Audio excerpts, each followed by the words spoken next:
The overall goal of this procedure is to present different options for microfluidic rapid prototyping platforms.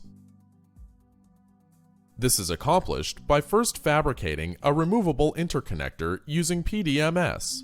The second step is to secure microtubes in the interconnector or to the microfluidic chip directly. Next, the microfluidic chips are assembled and connected to an electrical interface. Ultimately, fluid is flowed through the interconnector and into the microfluidic chip at different speeds to evaluate the strength of the PDMS interconnector.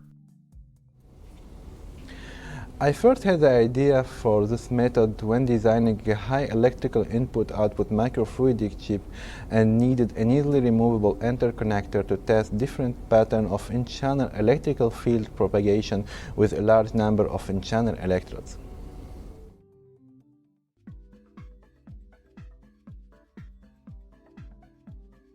To begin, prepare the PDMS by mixing the PDMS and curing agent in a 10:1 ratio, and then degas the mixture by placing it under a low vacuum for 60 minutes.